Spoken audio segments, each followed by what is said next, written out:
Hello, everyone, and welcome to today's webinar. Thank you for joining us. My name is Emery Wolf. I am the Tech and Multimedia Specialist with the SRNA, and I'm here to help facilitate the webinar today. Before we start, I would like to acknowledge that we are presenting from our office in Regina, which is on Treaty 4 territory. Our webinar today is presented by our very own Erica Peterson and Terry Belcourt, and it's a little bit different.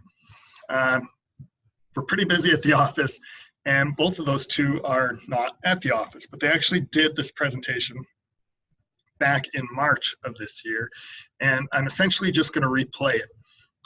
During that replay, I will offer some live advice through the chat, and if you do have any questions, feel free to ask me. I'll try to answer them as best I can, but really asking Erica or Terry will be the best option, and they offer their emails at the end of it. The entire presentation should be about 40 minutes, and then I'll sort of wrap it up at the end. With that said too, as a viewer of the webinar, like I just said, you can use the Q&A or the chat sections to actually ask me questions, and hopefully I can point you in the right direction. You'll only be able to hear and see the presentation, and only I will be able to sort of affect everything else. I'll also be recording this, so I will post this again for everyone to see on the website. And eventually there will be an email sent out to you with a link to the evaluation after. And yeah, hope you guys take the time to fill that out because it helps us out here. So yeah, now with all that stuff out of the way, I am going to hit play. So we've got some great participants already on this webinar. So welcome.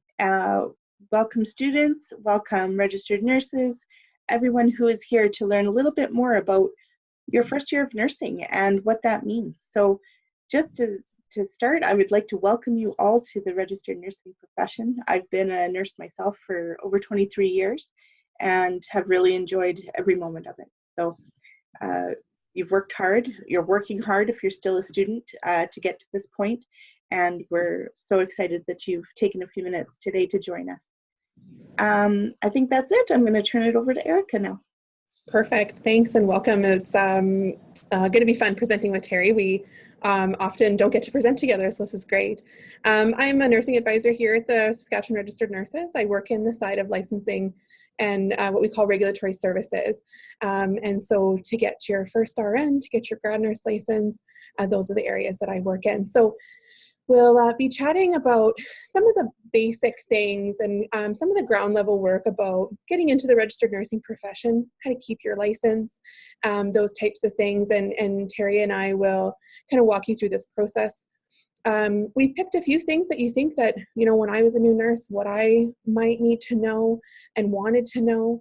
But if there's going to be lots of time for questions too. So if you think about something, please don't hesitate to put it in that chat box and we'll get your questions answered as well. So let's talk about, first of all, you know, what you need to know for your first year. A common question that we get here at the SRNA from new people joining us is, what do you do? How are you different than, say, my employer? So we're the professional regulatory body. This is on your screen here. You'll see the differences in the things that we do. So as a regulator, we are granted the authority to govern registered nursing practice in the province of Saskatchewan. And so with that, we establish requirements of how to become a registered nurse. We approve nursing programs. We register you. We have an actual register that is now online, but we maintain that. And we establish our standards and professional codes, and also our code of ethics as well that we enforce.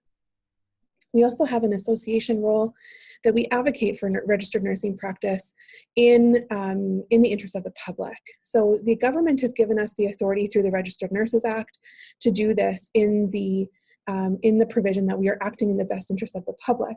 If you've never seen the Registered Nurses Act, looks something like this. I work in this every single day, and this is actually legislation, it's law about how to become a nurse, the things that you need to do. This is our big document that is at the very top that all of our other pieces come down from. So we act in the best interest of the public to advocate for evidence-informed care, promote patient safety.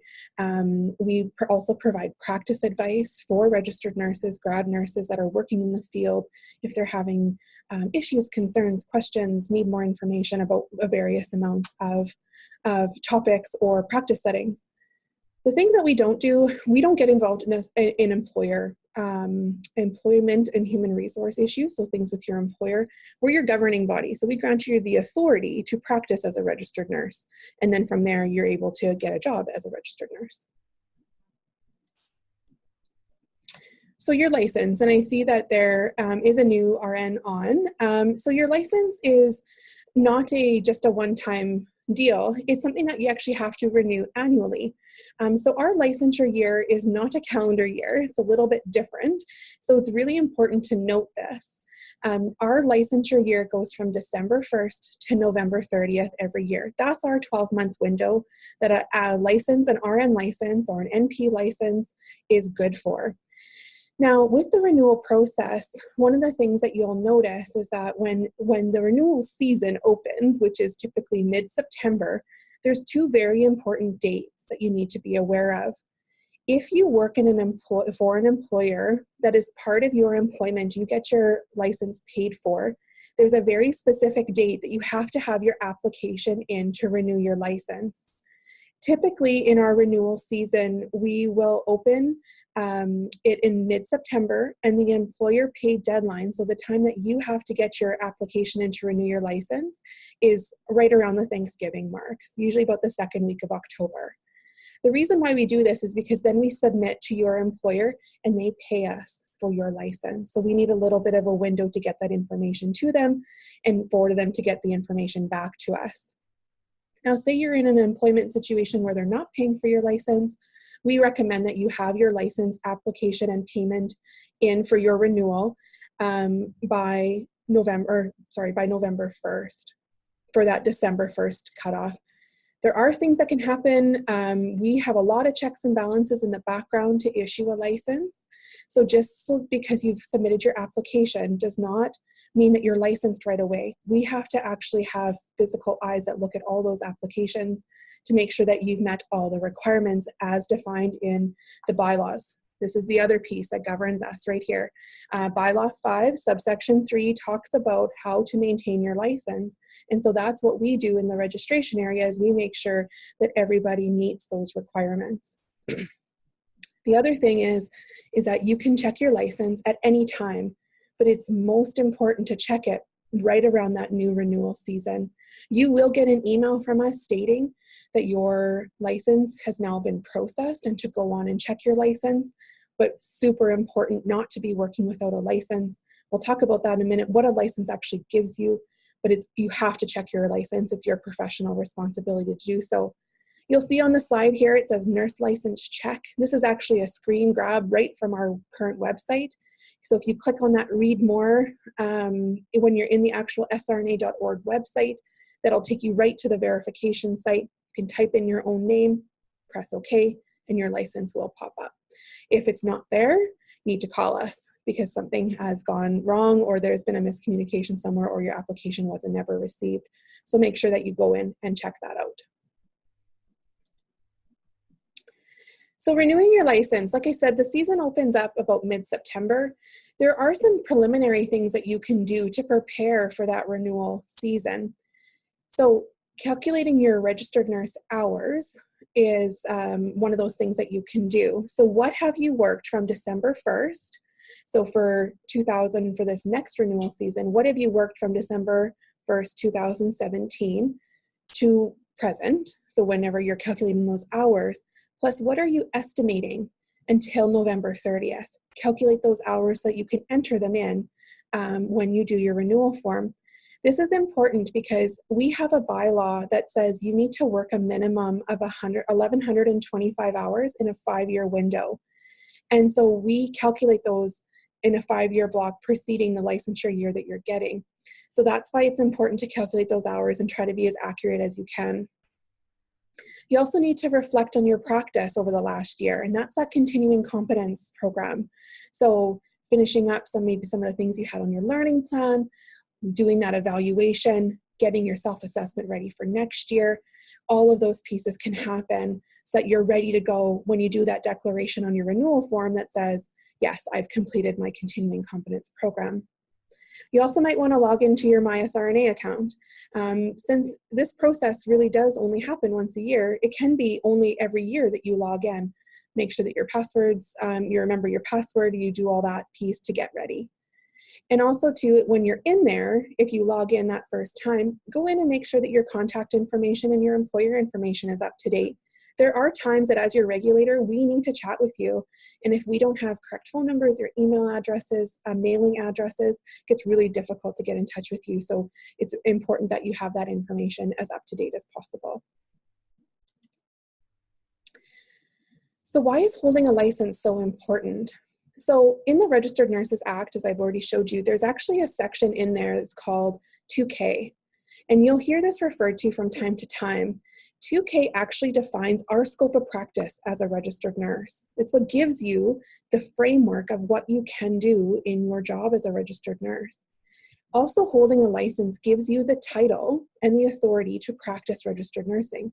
So you have to have a license, and it's very clear in the Act, you have to have a license in order to call yourself a registered nurse, and also to use those abbreviations when you're doing your documentation. So that is why it's critical. Also, too, is that with your license comes liability protection from the Canadian Nurses Protective Society. That's one of those things that's incorporated in unforeseen adverse events. You want to ensure that you have that protection that allows you to actually have that practice. So that's why holding a license is so important. It also, the integrity of the profession, our professional responsibilities to hold that license, etc. So lots of reasons too. But of course, the number one thing is that you need to have a license to practice registered nursing. So as a registered nurse and people who are coming into the profession, registered nurses are lifelong learners. So we have a few things to help facilitate that. The continuing competence program, I'm going to get to that in the next slide, but that actually really does focus your learning throughout the year. It actually is kind of your guide to how to advance some of those skills and competencies that you may want to work on. And we'll get to that in just the next little bit here. But Terry, I think you're going to take over now and talk about SRNA resources and how to get involved in the SRNA. Yeah. So one of the roles that I play here is a practice advisor. And we have a whole team of practice advisors, registered nurses, who are here to answer any questions that you have about your nursing practice. We're happy to talk to students, graduate nurses, RNs, anyone who needs to just bounce something, a practice situation off of somebody, and you're not really sure where to get the information. We're happy to talk to you. We work towards supporting and enhancing excellence nursing practice. And one of those things is just being able to have a conversation sometimes. Maybe you don't know quite where to find a resource, we can point you in the right direction. There's a couple ways to get a hold of us. There is somebody on call every day that the office is open. So typically Monday to Friday, 8 to 4:30. You can either call our office to access us, or there's an email address, practiceadvice@srna.org is the other way. Or you can come into the office. We don't see members a lot, but we're always excited when people do come to visit us in the office at 2066 Retallick Street as well. The other part of my role is the member linkages piece. And so we are always working towards getting members more involved with the work of the SRNA. Because we are a profession-led organization, we need members of our profession to help us in lots of different ways. Not everybody will want to run for council. That's certainly one of the ways. And one of the ways that we need people to run and be active in the profession. But that's only one way. We have lots of different committees that have a variety of different time commitments that members can be a part of. Some of them require a little more experience or specific domains of practice than other ones. But there's committees like our awards committee where anyone who's a member is welcome to put their name forward for interest in that committee. There's also less formal ways to be involved. So attending our annual meeting is one of them. That the annual meeting in particular is the day that the business of the association happens. So that is where members get to have their voice and put forward resolutions, which are directions that the members vote on and decide, yes, SRNA Council, we want you to actually consider this, and this is important to us, and so we want it to be important to you as well. So that's part of it. We have the business piece, which is our bylaws. There's, as Erica showed you, it's quite an extensive document and lots of different direction provided to all our members on what's required to be a member. What are the responsibilities when you are a member? What are the things that we have to do as an association to be compliant with that Registered Nursing Act? So really important votes happen during that day, and I'd really encourage you to come. This year, the annual meeting day is May the 3rd. There's a couple of events leading up to it, which are great education opportunities. May 1st is a leadership workshop, and May 2nd is our education day, which is going to be fantastic. A couple of good speakers and some concurrent sessions. You can go to srna.org to find out more about that. Registration is open now. If you're a student, there is sponsorship available, so you can contact us to get some sponsorship to attend. And we're just super excited about this event this year. A couple other ways that you can get involved is attending these webinars. We host them every single Wednesday. Lots of different topics coming up in the next, not next week, but the 21st and the 28th are getting to know your election candidates. So if you are an SRNA member, every year we elect in new positions to our council. And we host webinars so that you can get to know them a little bit, ask them questions, and then that precedes the voting period, which will start March 29th. You can join a professional practice group. That's another great way. We've got lots of groups with different topics. So if you're interested in pain management or nursing informatics, critical care, there's lots of different topics and groups that you can get involved with. People like you that are interested in those topics as well and are doing education events and hosting meetings to really help promote great practice in those areas. We also have our workplace representative program. So if you're in a facility where there isn't a SRNA workplace rep, or maybe there's one, but it's a fairly large facility, we'd be happy to have more than one. Sometimes it's easier to promote and do activities when you've got a buddy. So we'd be happy to look at that as well. The workplace rep role is a communication liaison between the workplace and the SRNA.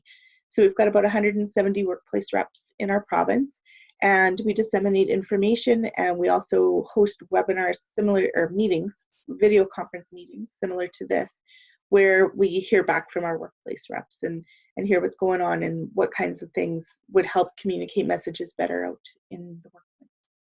So those are a few. I'd be happy to talk with you more if you have questions or looking for ways to get involved. As new members, we know that you've got great ideas. Maybe you are active in your own student groups through nursing school, and we want to help you continue that momentum and engagement in your profession. You've worked hard to get here. So I'll turn it back to Erica. I would like to make a plug for the annual meeting. I think as a new nurse, my first annual meeting was such a great learning experience to learn another side of nursing that really is the governing side, which you don't necessarily get a lot of exposure to. And so in my own experience, it was such great learning. I got to see things in a much different light and get a different type of respect for the profession going to the annual meeting. So if you have an opportunity to come, I would highly recommend it. Okay, oh, and I just want to tell you about the pictures that are on the page here. These are actual SRNA members. You may even recognize some of them. So on the top right is our SRNA Council. This is the council that governs and leads our organization. We are profession-led. These are all registered nurses and nurse practitioners that, that sit on council. So there's the picture of them. We also have 3 public representatives that are appointed by government that are also in that group as well. And on the bottom right, that is our awards and nominations committee. I think I said that right. And you can see Terry on the right side there, and then Leslie on the left. She's SRNA support for that group. And those are all registered nurses as well. And in the background, those are some of our workplace reps that are kind of muted out there in the background. So those are some of our active groups here at the SRNA. I'll just say in the awards committee picture, there is actually one public representative there as well. One of because the mandate of the SRNA is protection of the public, we go above and beyond making sure that we've got public representatives on all of our committees. And so you wouldn't think, well, awards committee, you know, what do you need a public rep for? But she is incredible. The one that we have right now she was a former teacher, and she just brings such value to how we look at the different nominations. And so it's a great experience having her on that committee. Yeah. So let's talk about the CCP, so the Continuing Competence Program. I would say in my role here, these are the top 2 questions that I get asked about continuing competence, especially around the time of renewal. I'm brand new. I just licensed a few months ago. What do I need to complete? What happens if I take time away from work? I start a family, I have another baby, I'm traveling, all those pieces. What do I need to actually do? So for both of these questions, they're actually a bit different. So in your first year of nursing, you do need to complete the program. So there's 4 components. There is the self-assessment, the learning plan, feedback, and then the evaluation piece. So in your first year of nursing, there's lots of opportunities to work on even one competency. Think about things that you do if you're in a new employment situation, the training that you're taking, the time that you have with educators, resource nurses, your manager, and able to get some feedback. Make sure you get it written down.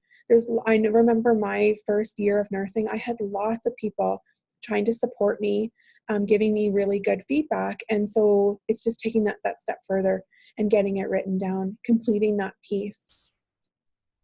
What happens if you take time away from work? Well, it depends if you still hold a practicing license or not. If you are holding a practicing license, you are required to complete the program. You may not be able to get feedback because you're away from the workplace, but it is the expectation that you would complete the self-assessment and complete your learning plan, and then follow through on that learning plan and do the evaluation without the feedback portion, if you are away from the workplace and unable to get someone to critique it. But you can still continue your learning, as we've previously said, being a registered nurse is being a lifelong learner, and you can pick things that maybe are a bit more applicable, or preparing to go back to work or things like that. Everyone's situation is unique, and what they want to learn is unique. And so what I might pick for my CCP, Terry might not pick, because we have different roles. But the expectation would be that you would complete it if you're holding a practicing license. If you're coming back after being away and having a non-practicing, or you've been inactive, you need to complete that self-assessment, get that learning plan started, for you to come back and to get your license. Actually, one of the questions when you renew your license. So we've come to the part here where we want to know from you, what are you curious about? What brought you to this webinar?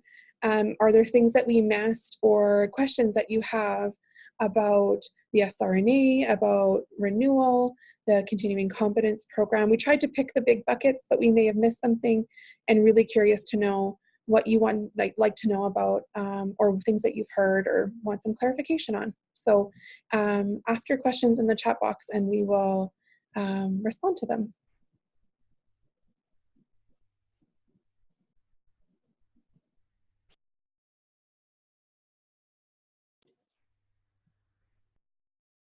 One of those things that comes up, as we sort of wait for those questions to come in, is what if I'm audited for the continuing competence program? What happens for that? And maybe, folks here might not know that that's a process.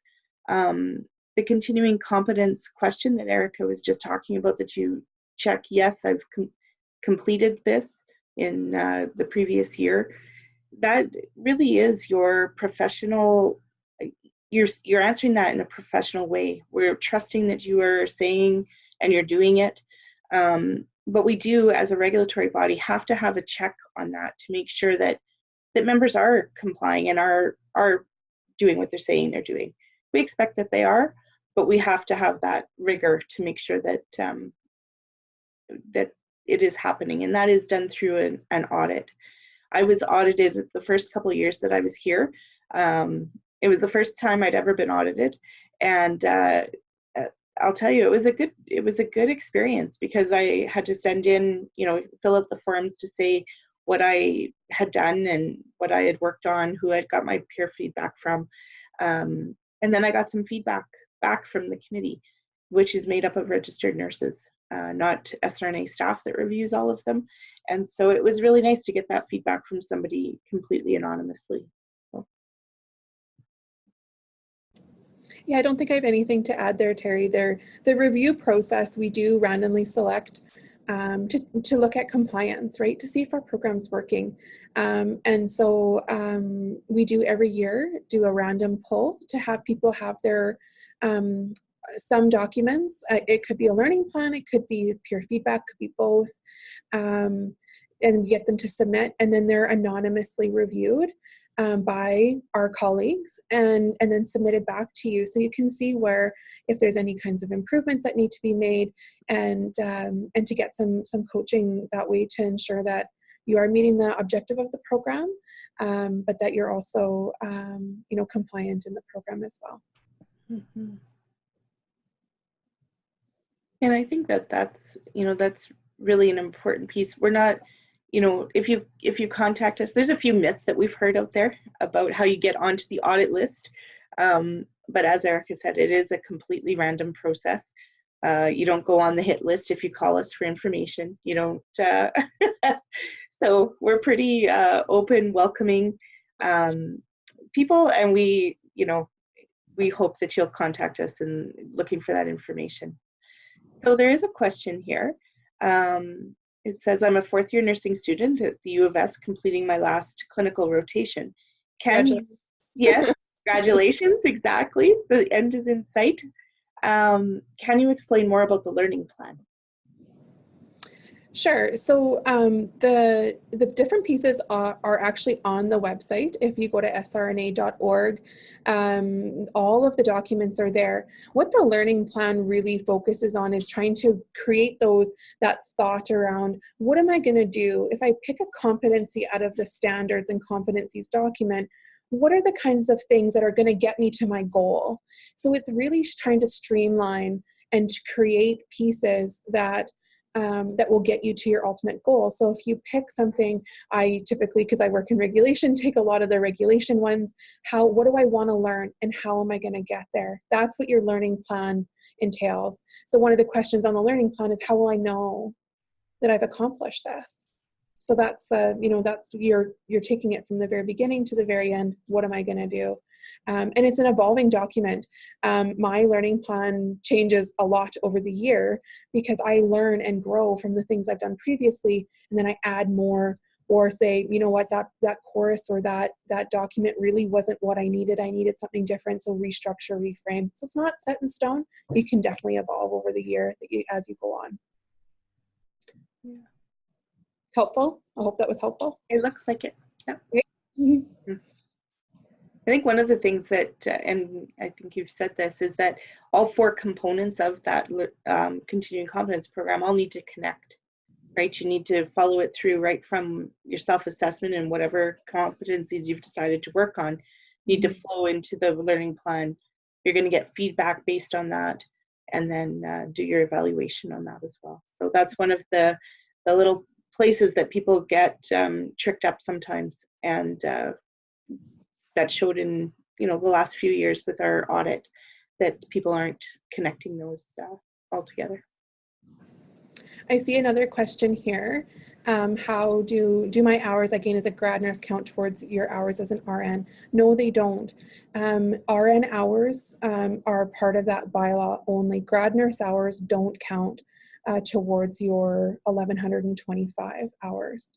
So as you're coming out of school, I'll just say what I didn't mention before was that in a 5-year period, you have to work 1,125 hours, as I've already mentioned. But from when you graduate school, you start with that 1,125. So if you graduated in 2017, from there you have to work 1,125 hours in the next 5 years to be eligible to register for the 6th year after. So you come out of the gate when you finish school with that 1,125. Hopefully that answers your I think question. that's really important. You know, people don't have to do that 1125 the first year that they're in practice. They've got the 5 years to accumulate. Yeah, and full-time hours typically are about 1,800 hours a year. So if you're working full-time, so you can kind of estimate around that many hours. However, things happen, maternity, family leave, all these things can happen. And so that 5-year window is really important to know. That's the framework that you're working within to get those hours in.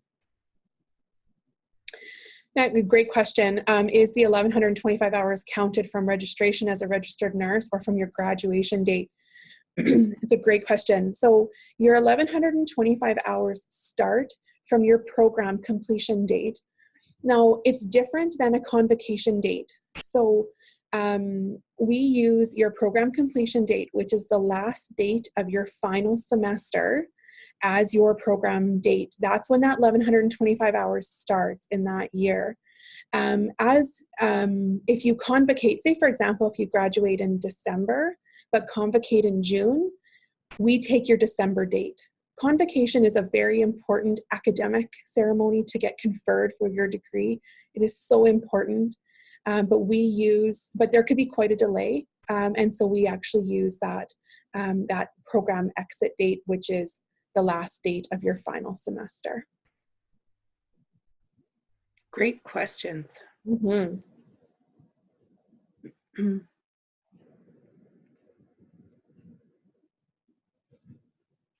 One other question I was just thinking of was, you know, we've got quite a few people on here.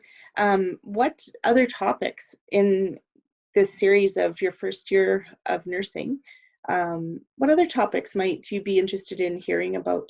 Erica and I will be working on this over the next year. It's something that we've been talking about doing for a couple of years now. And so we're so excited with this turnout and with the questions that you're asking. So if you can provide us with any additional input as to other topics that you'd like to hear more about, that would be great. There are a bunch of recorded webinars that we have as well around continuing competence, you know, how to complete the forms, as well as what happens if I am audited. There's two different sessions on that. So you can take a look at the recordings as well. And always are able to talk to a practice advisor if you ever need that advice. I see another question's popped in. Thanks for putting that up. What's more common, employer paid or member paid for the renewal? In my experience, by far, it would be employer paid.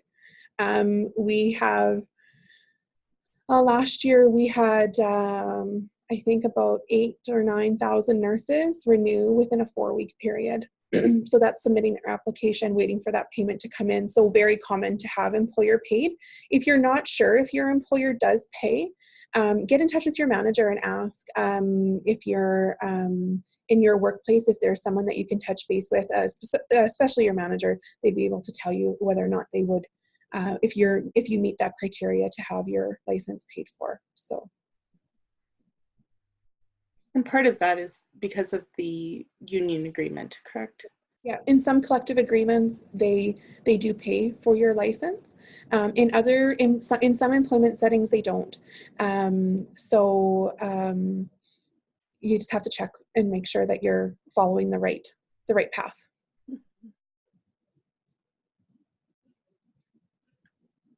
So we have a question. Yeah, go ahead. The next question is coming. How long does it take to get the RN PIN and the booklet to understand the union? It's a really great question to ask your union representative. We, as the regulatory body, we aren't involved in collective agreements. But if you're looking for that RN PIN and your a copy of the collective agreement, get in touch with your union representative that's in your employment setting, and they would be able to help you out. Another important piece of working as a registered nurse is understanding that collective agreement and knowing what you're responsible for and what your benefits are, for sure. So yeah, very important to find out that information as well.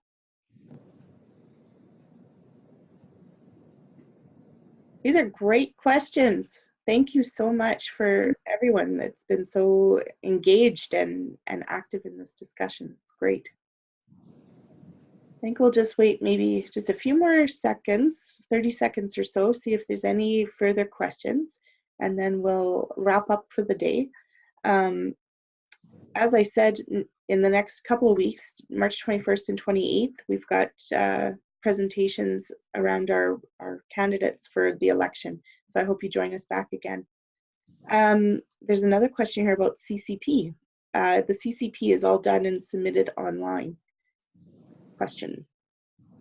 So the CCP, you are responsible for keeping your documents.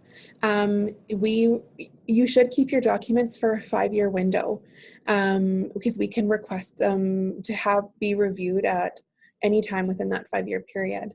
So you don't need to submit anything to us. When you renew your license, what you do is you declare that you've completed it. So save copies of the things that you've done, save a copy of your self-assessment, your learning plan. I print mine off and I write all over it, and then I scan the final copy with my evaluation. So you keep it all together. Mine's in a box. I'm not sure, Terry, where you keep all your stuff. I have it in an electronic folder. If it's something physical, I actually have it in a bit of a storage box, and keep it for that 5-year period in case I am asked to submit my documents for review. But you don't need to submit anything to us unless you're requested to do so. So the forms are all online, and you can download them and save them. If you want to do them electronically, you can save them onto your desktop or wherever you save them. But you can't save them into sort of the cloud-based system. You have to save it on your own computer, your own device. Yeah. We've had people that have not realized that and have lost information because they thought they saved it online, but it didn't happen. So just making sure that you save it yourself is really important. Mm-hmm. Great question. Mm-hmm.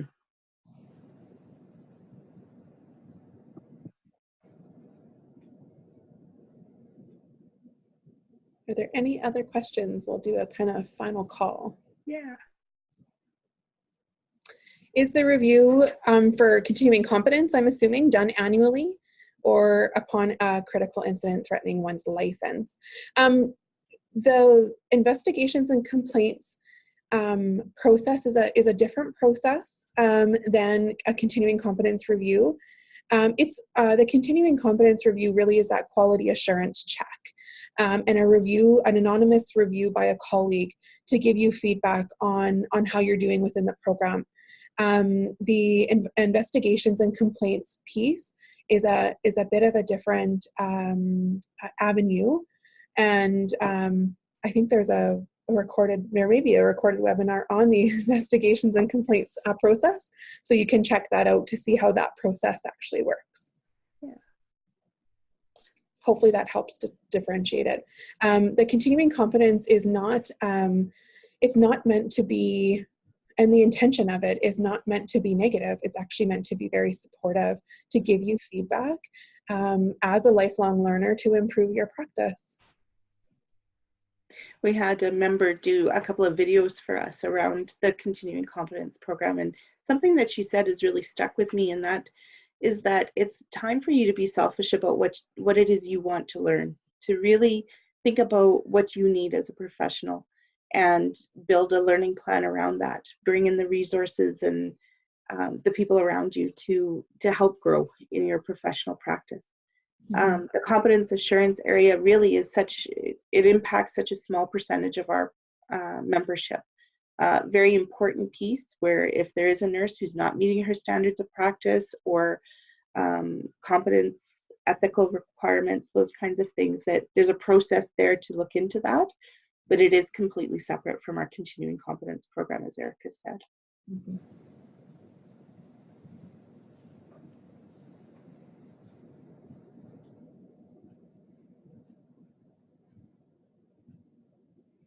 Any other questions that we can answer for you?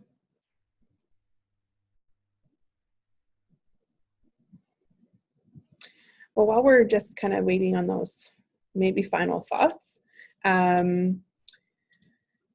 questions. So if there's something that we didn't answer today, or you walk away from this thinking, I need more information, I'm not really sure, you know, I'm curious about something else, or you want to have a conversation further, we'd be happy to chat with you. Terry and I, although we work together, you know, we do have, you know, we do see things because she's on the practice side and I'm on the registration side. So would love to chat further with you for sure. So our email addresses are up there. Terry also did just post in the chat the practice advice. So that's you know, as Terry said, the way to get a hold of those, the practice team, if you do have questions about your scope, questions about workplace situations, need more information about CCP, all those kinds of things, we could be able to support you on. All right, I think it's right about that point where I'm going to pause it.